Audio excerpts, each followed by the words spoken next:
আসসালামু আলাইকুম রহমতুল্লাহি ওয়া বারাকাতু। আপনারা সকলে অবগত আছেন, বর্তমানে আমাদের ইঞ্জিনিয়ারিং সেক্টর খুবই খারাপ সময় পার করছে। ডিপ্লোমারা বিএসসিদের এবং বিএসসিরা ডিপ্লোমাদের নিয়ে কাদা ছোড়াছুড়ি করছে। কিন্তু এই পরিস্থিতি আসলে আমাদের কারোই কাম্য না, কারণ এতে কোনো ব্যক্তি বা গ্রুপ ক্ষতিগ্রস্ত হচ্ছে না, ক্ষতিগ্রস্ত হচ্ছে পুরো একটি ইঞ্জিনিয়ারিং সেক্টর। এই বিবাদের মূল কারণ হচ্ছে দশম গ্রেড। 2008 সালে সরকার গেজেট সংশোধনের মাধ্যমে ডিপ্লোমা ইঞ্জিনিয়ারদের জন্য উপসহকারী প্রকৌশল পদটি কার্যকর করে। সিদ্ধান্তটি প্রয়োজনীয়তা ও বাস্তবতার ভিত্তিতে সঠিক ছিল, কারণ ফিল্ড লেভেলে কাজ করার জন্য একটি আলাদা টেকনিক্যাল ক্যাডার থাকা জরুরি। বর্তমানে বাংলাদেশের বিএসসি ইঞ্জিনিয়াররা দশম গ্রেড উন্মুক্ত এবং এতে 33% কোটার দাবি তুলেছে, যা সম্পূর্ণরূপে অযৌক্তিক। যেখানে বাংলাদেশের স্বনামধন্য বিভিন্ন ইঞ্জিনিয়ারিং ভার্সিটি যেমন বুয়েট, কুয়েট, চুয়েট ইত্যাদি থেকে বিএসসি পাশ করে বা বিএসসি কমপ্লিট করার পরও তারা একজন ডিপ্লোমা পাশ করা শিক্ষার্থীর সাথে দশম গ্রেড নিয়ে বাকবিতণ্ডায় জড়িয়ে পড়ছে, যা তাদের জন্য খুবই লজ্জাজনক। অর্থাৎ আপনার বিরিয়ানি খাওয়ার সুযোগ রয়েছে, সেখানে আপনি পান্তাভাত নিয়ে টানাটানি করছেন, যা খুবই হাস্যকর এবং অযৌক্তিক বলে আমরা মনে করি। ফলাফল কি হবে?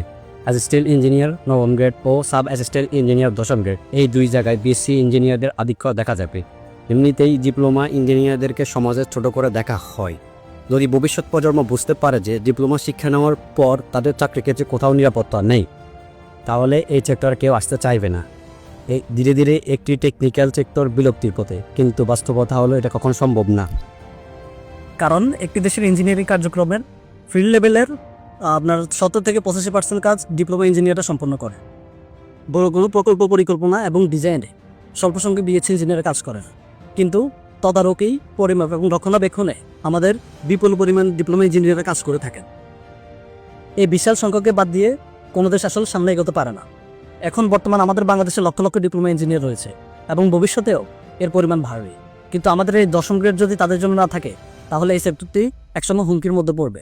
তাই এই বিশাল একটা সেক্টরকে ধরে রাখার জন্য অবশ্যই ডিপ্লোমাদের জন্যই এই দশম গ্রেড রাখা উচিত বলে আমি মনে করি। অন্যদিকে নবম গ্রেড বিএসসি ইঞ্জিনিয়ারদের জন্যই আছে। বিএসসি ইঞ্জিনিয়াররা চাকরি না পাওয়ার প্রধান কারণ হচ্ছে গ্রেড নয়। বিএসসি ইঞ্জিনিয়াররা চাকরি না পাওয়ার কারণ হচ্ছে যে দেশে চাকরির তুলনায় জনসংখ্যার পরিমাণ অনেক বেশি।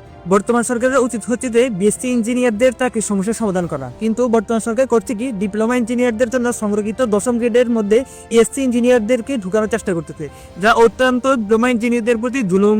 সবশেষে একটাই কথা, ডিপ্লোমা ও বিএসসি ইঞ্জিনিয়াররা পরস্পর শত্রু নয়। তারা ইঞ্জিনিয়ারিং পরিবারের ছোট ভাই ও বড় ভাইয়ের মতো। একটি কার্যকরী সিস্টেম চালাতে দুজনেরই প্রয়োজন। তাই নিজেদের মধ্যে বিভেদ সৃষ্টি করে কেউ লাভবান হবে না। আশা করি সরকার সব দিক বিবেচনা করে এমন একটি সিদ্ধান্ত নেবে যা পুরো ইঞ্জিনিয়ারিং সেক্টরের জন্য দীর্ঘমেয়াদে কল্যাণকর হবে।